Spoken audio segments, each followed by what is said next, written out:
Ma'at.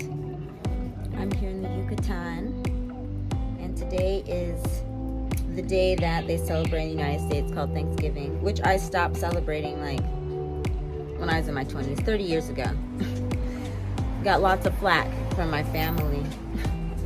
So yeah, I actually am all about giving thanks every single day. Like, we should actually have practices of giving thanks every day. So today, I am going with the theme of thanks, since that's a theme, but with no respect to the United States history and holiday and all that BS. And look at this. Isn't this delicious? This is another thing to give thanks for is a rambutan, a native tropical fruit here. Isn't it neat? And you open it up, you take the skin off, and then it looks like this. It's like a grape, kind of. And you eat it, and it has a seed inside.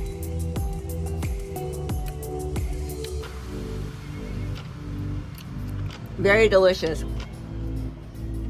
And I'm sure the health properties are very good.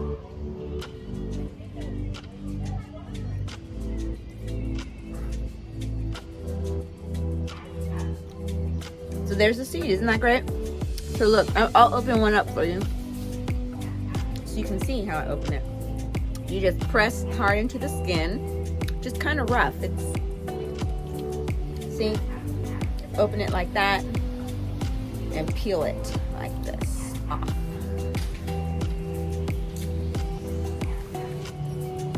I love the way they look. I don't know, remind me of dragons.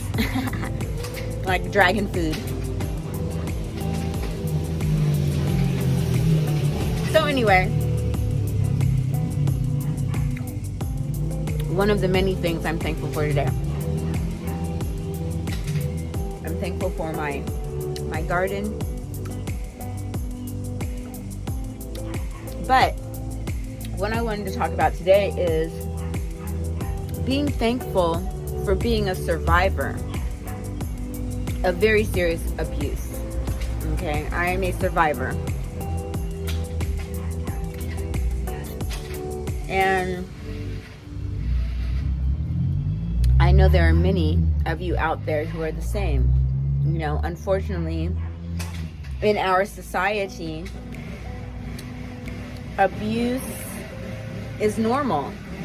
And unless you have the energy, resources, balance, support to, you know, address it properly, you know, a lot of people end up falling off and not being able to function in this world, you know. And I was close, because divorce, you know, like my children were the entire focus of my life from the time they were born. In 1997, I had my first daughter. And from that moment, I mean, that's what I wanted to focus on, because I understand how sick and crazy the world is. And so I wanted to create some beautiful human beings and really invest my time and energy into them. And I did that, homeschooling, home birthing, and creating organizations around them just to make sure that they got what they want. We moved to Africa for 10 years. So, I mean, I was, you know, radical in my intentions and my actions related to motherhood. So, being robbed of my children, my contact with my children, my ability to love on my children and contribute to my children was soul shattering for me. And for some time, for some years, I ran around like a chicken with my head cut off, trying to get to them, trying to combat my ex and all these different things. And at a given point, I had to value myself. I had to recognize that it was killing me my inner child, but literally me. Like, I am sure that if I continued with that, I would have killed myself. Like, it would have manifested as an illness in my body or something. And my life would have just spiraled down into desperation and despair and just been stuck there. So a lot of people, they see me here in Mexico, and I don't know, they have ideas that life has been so easy for me and, oh, I'm so lucky. No, it's not about luck at all. It's about,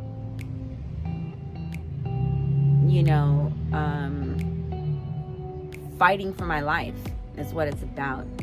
And no, I never, come on and talk about it, because my aim in doing this channel was more to reflect a positive situation that people could look at as a possibility, not focus on negativity or sadness, because I know people have enough of their own. I just wanted to be that good thing that people could look at and feel uplifted by, And I needed to do that too. I needed to take my focus away from the things I didn't like, right? The law of attraction, and focus on the things that I knew would empower me, And I've done that. I feel empowered, I didn't feel balanced in the States. I never did. I didn't like it. And so I'm very happy to have my residency here in Mexico. I'm very happy to have created my own space. I've decentered men out of my life. Like, has not been a focus at all. It's been all about me. Everything has been about me. And it's been a blessing, because it took trauma to force me to put myself first. It took trauma to force me to stop people pleasing. It took trauma to force me to stop being in denial about how abusive people in my circle, my family, my community were to me. How much they did not value me as much as I valued them. I was, I felt very beat up and discarded. So I'm thankful. I'm really, really thankful, because I can look back on that as a memory, Still, I have challenges, of course. And as a mother, I will never give up the possibility of being able to reunite with my children and to love them and to heal them from the separation. We'll never get those formative years back from childhood that were stolen from me. It's been 11 years now that they've been stolen from me. 10 and a half. And, that's the reality. But as long as we are alive, there's hope, right, for the future. And so I do have hope, and I'm uplifted, because I know that God supports me, and it's the only way that I've made it through this. I'm thankful to be secure within myself and to have my relationship to God. So these are things that we should always put first, above any of these material or social pursuits. Right now, the world is going through a very serious shift. So if you are grounded and happy, be thankful, because a lot of people are suffering right now, So I'm not going to make this long, but I just wanted to remind you to give thanks. Look at the sun. Look at the sun. Give thanks for the elements, water, fire, air, earth, ether, right? for me, these things are incredible blessings. Every day I celebrate them. I celebrate the sun. I celebrate, the wind when I feel it, you know? It's the little things that we have to be thankful for.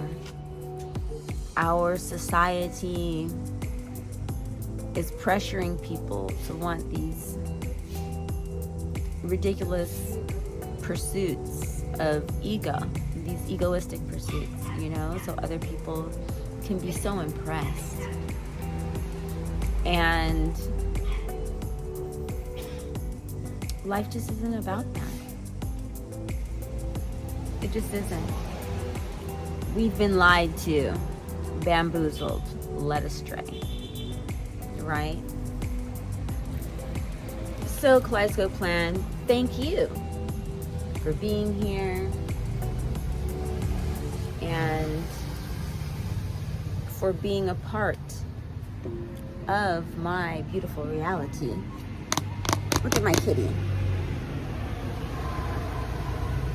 My good kitty. And look at this. You see this? I have amethyst on the collar to protect my kitty. Yeah, we're matching. We're besties. And we have matching bracelets. This amethyst crystals and a little hamsa. And it matches with mine. I have the selenite and amethyst to match. Yes, it's like junior high. We're matching. And actually you get two different bracelets that match the cats. So if anyone's interested in that, look at my link below. I have a link. She's happy with it. Or actually it's a boy.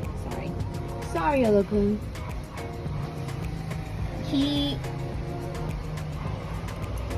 very happy with his amethyst crystals. Yes. Tell him, Olokun. Tell him. They need to get one for their kitty too. Yes. To protect them energetic. Oh, what a cutie. Yes, my baby's happy. He's not even a baby anymore. Don't fall.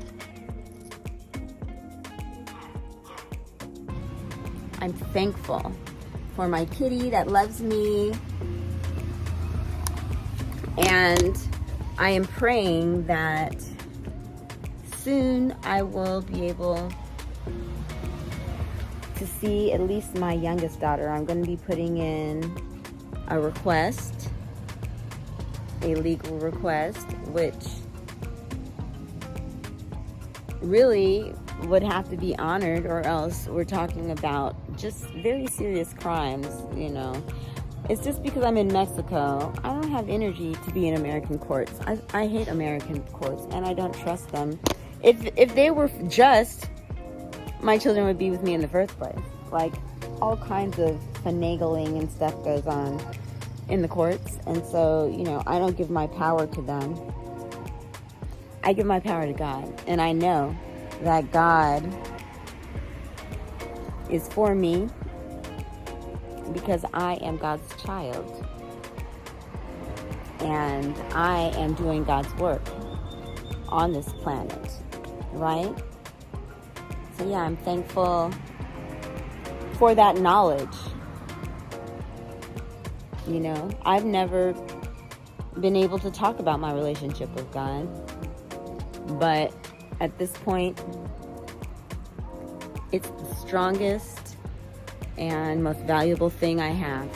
So I pray that you too are celebrating your connection with the Creator, because that is the one thing that we should be most thankful for. Okay, so thanks so much, Kaleidoscope Klan. Thank you for being here. I love you all for bearing witness to me and for taking the time. So, as always, if any of you have situations like mine where your children have been taken away, just know that it doesn't mean that your life is over. It just means that you need to learn from the lesson, adjust yourself, so that you're taking care of yourself first. Get in alignment with God, and then God will help you to recover those things that were stolen from you. So I hope that you feel encouraged and continue to embody the sacred transformation. Take care.